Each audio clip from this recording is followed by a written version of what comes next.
Olha só essa questão aqui que interessante. A repetição de indébito por cobrança indevida de valores contratuais sujeita-se à prescrição bienal, trienal, decenal, quinquenal ou anual. E aí, você sabe a resposta? E aí, aqui é o Rei Li, e hoje a gente vai fazer uma revisão sobre esse assunto tão importante que acabou de cair na prova de 2023 de Juiz de Direito, e é um assunto que foi o assunto mais cobrado tanto na prova de Direito Civil quanto nas provas de Direito Penal de todos os concursos jurídicos de 2023. Quem estava na live de segunda-feira sabe que assunto é esse. Acertou quem falou? Prescrição e decadência, isso aí, um assunto essencial que tem que saber. Quem vai fazer prova de direito para qualquer cargo tem que saber prescrição e decadência. E hoje a gente vai fazer um resumo completo sobre essa matéria. Vamos lá? Então eu trouxe aqui 3 questões que vão basear a nossa revisão do dia. Essa primeira questão, a gente vai tratar da prescrição contratual ou extracontratual, e para nos ajudar, a primeira coisa que a gente tem que saber qual é a diferença entre prescrição e decadência. E eu trouxe esse gráfico aqui que me ajuda bastante a memorizar essa diferença. Enquanto a prescrição tem previsão só nos artigos 205 e 206 do Código Civil, todo o prazo prescricional está previsto ali no 205 ou no 206. O 205 é a regra geral, 10 anos, e o 206 traz prescrições de 1, 2, 3, 4 ou 5 anos. São vários incisos que a gente tem que saber. Por outro lado, a decadência está espalhado pelo ordenamento jurídico todo. Por todo o Código Civil tem vários prazos de decadência, várias previsões de prazo de decadência espalhados pelo ordenamento jurídico. Essa é uma grande diferença. A segunda diferença é que a prescrição atinge ações condenatórias, enquanto a decadência atinge ações constitutivas, que podem ser positivas ou negativas. Enquanto a prescrição atinge os direitos subjetivos, a decadência atinge os direitos potestativos. Lembra da diferença? Direitos subjetivos exigem uma contrapartida, uma posição, uma atitude da outra parte. Já a decadência, o direito potestativo, é aquele que não exige nada da outra parte. O direito potestativo é aquele que é um direito da parte e ela pode exercer quando ela quiser, se ela quiser. Não exige nada da outra parte. Por exemplo, o divórcio. O divórcio é um direito potestativo. Não exige nada da outra parte. Querendo uma das partes, um dos cônjuges, se divorciar, não há nada que a outra parte possa fazer, não há nada que a outra parte deva fazer. O divórcio é o direito potestativo de um dos cônjuges. Então, decidindo se divorciar, ele vai lá e se divorcia, normalmente, ok? A outra parte deve se submeter à vontade dele. Então, enquanto a prescrição atinge direitos subjetivos, a decadência atinge direitos potestativos. Na prescrição, a contagem só é em anos, como eu disse, 1, 2, 3, 4, 5 anos, ou a regra geral de 10 anos. Já a decadência pode ser contada em dias, meses, anos, diversos prazos. Existem vários prazos de decadência diferentes. Então essas são as grandes diferenças entre a prescrição e a decadência. Além disso, a prescrição ela pode ser pronunciada de ofício pelo juiz. O juiz pronuncia de ofício a prescrição, porque ela é uma norma de ordem pública. A prescrição extingue a pretensão, como eu falei. O fundo do direito ele fica incólume. A pessoa tem direito. Ela não tem mais o direito de cobrar. Ela não tem mais o direito de entrar com ação para pedir aquilo, mas o direito ela tem. Por exemplo, uma dívida prescrita. O credor não pode mais cobrar essa dívida prescrita, mas se o devedor pagar a dívida, o devedor, mesmo pagando a dívida prescrita, ele não pode pedir o dinheiro de volta, porque o direito, o credor tinha. O credor tinha aquele direito de receber aquele dinheiro, mesmo estando a dívida prescrita. Então, se o devedor pagou, ele não pode pedir o dinheiro de volta. É diferente lá no direito tributário. Vamos lembrar disso. No direito tributário, pode sim. O direito tributário, se o contribuinte pagar um tributo que estava prescrito, que a cobrança estava prescrita, ele pode pedir a repetição de indébito, pode pedir esse valor que ele pagou de volta, sim. Mas aqui no direito civil, não. O fundo do direito fica incólume, não mexe. O que a prescrição extingue é a pretensão, é o direito subjetivo, é o direito de cobrar. E, regra geral, a prescrição tem um prazo de 10 anos, como eu falei, né? O STJ diferencia os prazos da prescrição contratual da prescrição extracontratual. Ele fala que, em regra, a prescrição contratual tem o prazo de 10 anos, enquanto a prescrição extracontratual tem o prazo de 3 anos. Vamos observar aqui que nem sempre a prescrição contratual vai ter prazo de 10 anos, não, ok? Se for uma pretensão contratual, um contrato em que haja dívidas líquidas, vai entrar lá no prazo do 206, parágrafo 5º, inciso 1, que é o prazo de 5 anos. Se for uma dívida contratual líquida por contrato entre as partes, então o prazo é de 5 anos. Se não tiver prazo prescrito, se for uma dívida contratual, se não tiver um prazo específico para ela previsto no Código Civil, aí vai entrar nessa regra geral aqui, que é a regra subsidiária de 10 anos, ok? Vamos lembrar disso. Então, um exemplo de dívida contratual que é de 10 anos. Cobrança de cláusula contratual que venha a ser declarada inválida pelo tribunal. Então, para ter de volta esse valor cobrado a mais por uma empresa de companhia de água, por uma companhia de luz, por exemplo, tendo relação contratual, há uma relação contratual entre as partes, então o prazo vai ser de 10 anos, ok? É o prazo previsto para a regra geral, subsidiário. Já uma dívida extracontratual, por exemplo, um dano, um atropelamento, um acidente de veículo em que uma das partes tenha prejuízo. Para cobrar esse prejuízo, como não havia um contrato entre as duas partes, é uma dívida extracontratual, o prazo será de 3 anos, ok? E o início da prescrição se dá com o surgimento da pretensão, Nesse caso aqui, do extracontratual que a gente falou, por exemplo, um acidente em que uma das partes teve o prejuízo, a culpa foi da outra. A parte que teve o prejuízo vai ter 3 anos para cobrar, como a gente falou, certo? E o início do prazo de prescrição será a data do surgimento da pretensão, a data do acidente, quando surgiu aquele prejuízo, ok? Mas também temos que observar a teoria da accionata, O STJ aplica a teoria da accionata em algumas hipóteses, a feição subjetiva da accionata. Essa teoria diz que a pretensão só pode surgir quando a parte que deve buscar aquele direito tem o conhecimento de que ela pode buscar aquele direito. Então, não é qualquer momento, não é a partir do momento que surge o prejuízo. Ela tem que saber que surgiu aquele prejuízo. Por exemplo, um caso em que a pessoa está viajando, teve algum prejuízo na fazenda dela ou no sítio dela. Então, ela não soube daquele prejuízo, mas ela voltou 3 meses depois, aí ela viu que o vizinho causou aquele prejuízo, ela soube que o vizinho causou aquele prejuízo, e a partir daquele momento que ela soube, deveria começar a contar a prescrição. Essa é a feição subjetiva da accionata. Só pode começar a partir desse momento. O STJ usa essa feição subjetiva da accionata em algumas hipóteses específicas, em algumas hipóteses que a gente tem que olhar, tem que acompanhar lá no Dizer o Direito, lá no Trilhante, lá no site do STJ, nos informativos. Por isso que a gente tem que estar sempre atento aos informativos, porque às vezes o STJ aplica essa teoria sim, num caso em que seja injusto exigir da parte que ela tenha entrado com aquela ação no momento do surgimento da pretensão, no momento do dano, porque ela não sabia que o dano existia, certo? Então, essa é a feição subjetiva da accionata. A renúncia da prescrição, ela só é possível posteriormente à consumação, ok? Então, a parte até pode renunciar à prescrição. O devedor até pode renunciar à prescrição. Não, deixa para lá essa prescrição, eu vou te pagar. Mas só depois que a prescrição se consumar. Antes, ele não pode fazer isso. A renúncia à prescrição pode ser tácita também. Ela pode ser expressa e pode ser tácita também. Mas para ser tácita, ela tem que ser inequívoca.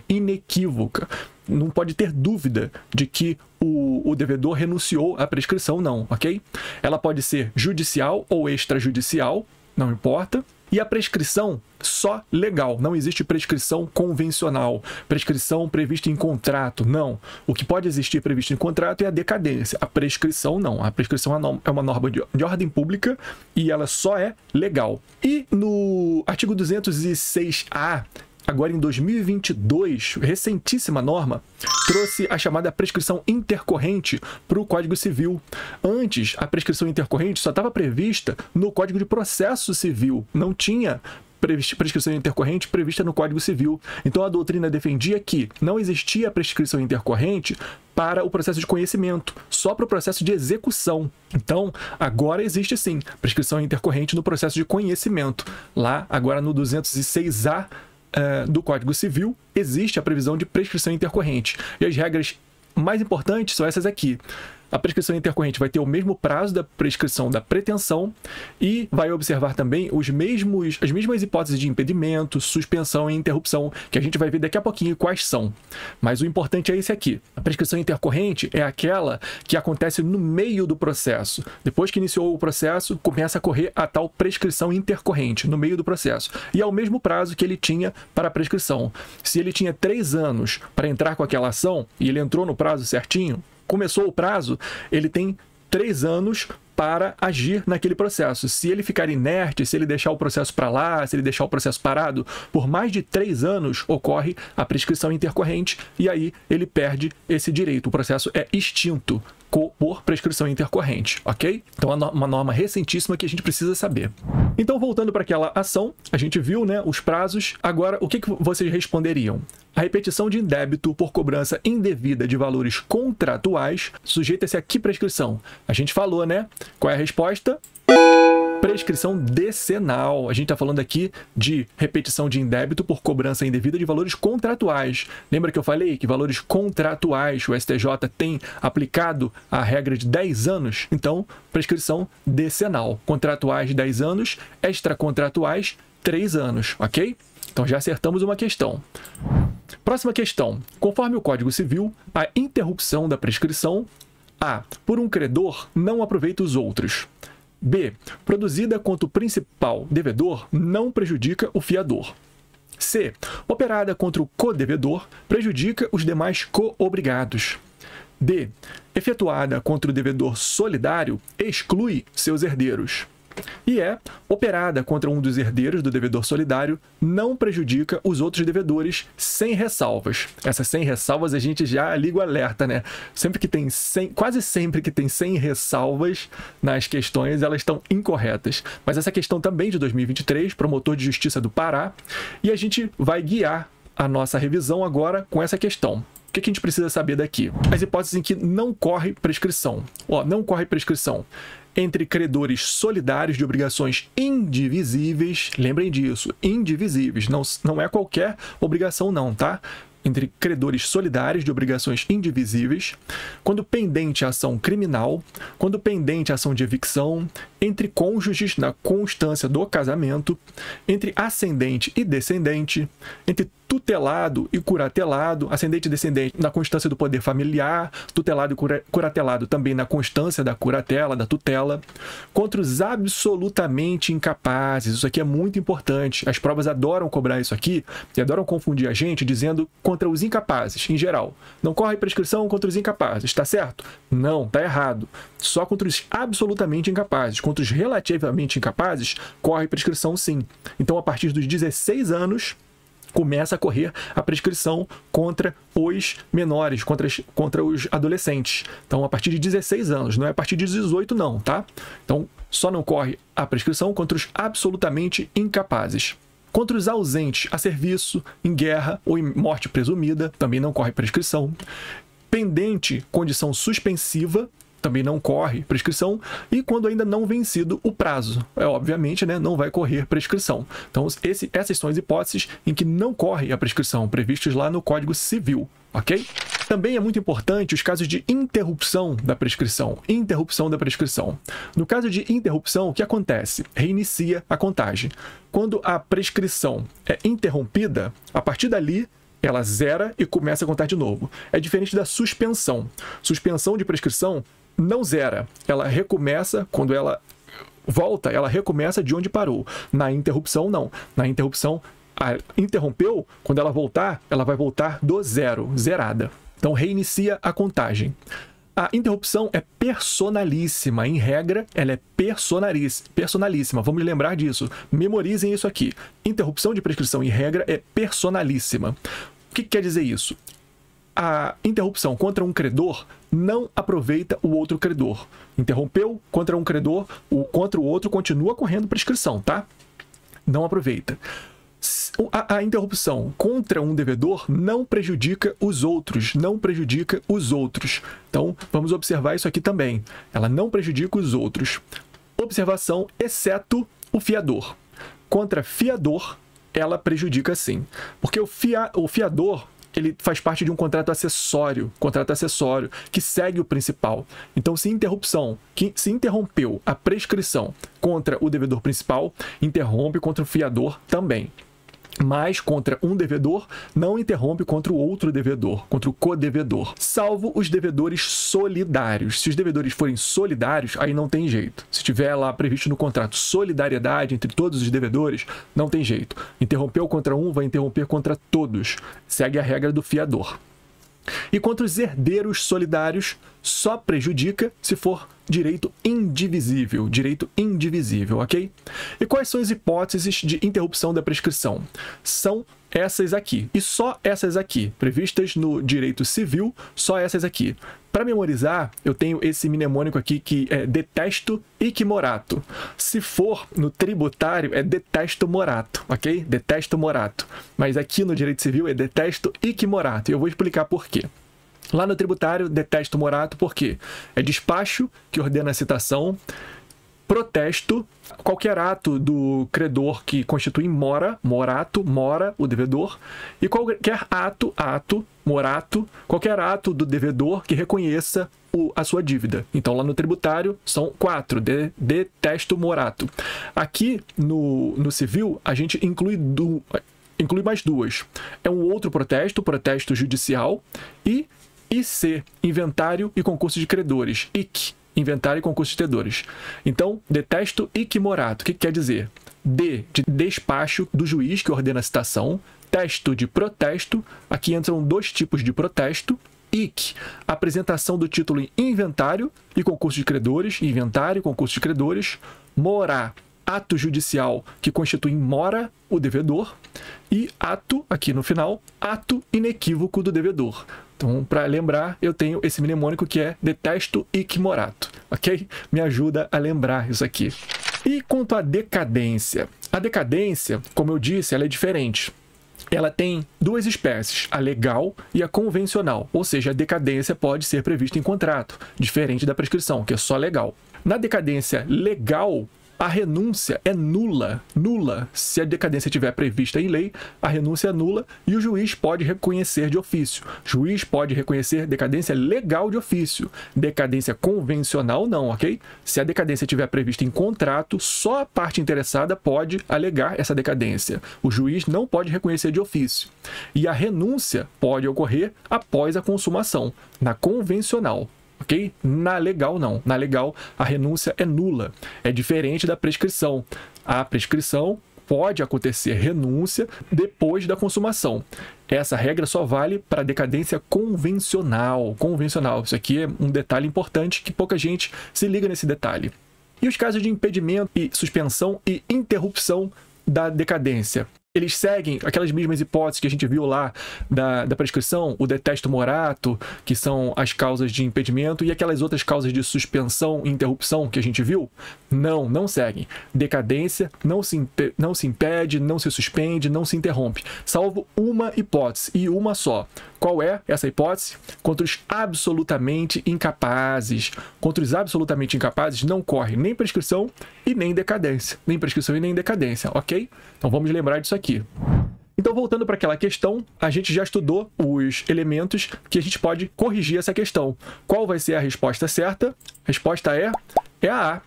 A interrupção da prescrição por um credor não aproveita aos outros. Lembra que a gente falou que a interrupção da prescrição é personalíssima? Aquela regra personalíssima é essa aqui. Por um credor não aproveita os outros. E as outras estão erradas. Ó, a B, produzida contra o principal devedor não prejudica o fiador. Errado, né? Lembra? Prejudica fiador, sim. Fiador, contrato acessório, segue o principal.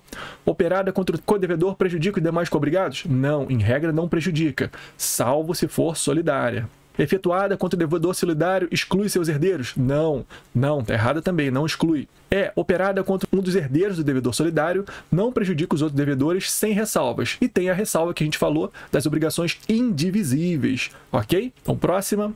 A próxima questão é: Luiz era credor de Armando e uma obrigação contratual de pagar quantia certa. Decorridos 2 anos do vencimento da obrigação, Armando faleceu sem que Luiz tivesse ajuizado a ação para pleitear o seu crédito. Então, o devedor faleceu e o credor não ajuizou a ação ainda. Nessa situação hipotética, a prescrição A foi interrompida pela morte de Armando. B ficará suspensa pelo prazo de 6 meses, salvo se, em tempo inferior, for aberto o inventário judicial ou extrajudicial, hipótese em que o prazo prescricional continuará a fluir a partir dessa abertura. C estará suspensa até a abertura do inventário.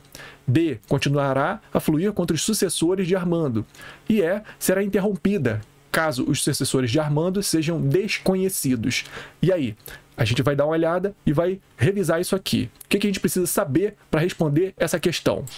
Na interrupção da prescrição, como eu disse, ela reinicia a contagem, aquela regra lá da personalíssima, não aproveita os outros, não prejudica os outros, exceto fiador, salvo solidários, contra os herdeiros solidários só prejudica o direito indivisível, e as hipóteses de interrupção, que é o detesto hic morato, certo? Então, sabendo e lembrando disso, qual é a resposta dessa questão? A resposta é a D.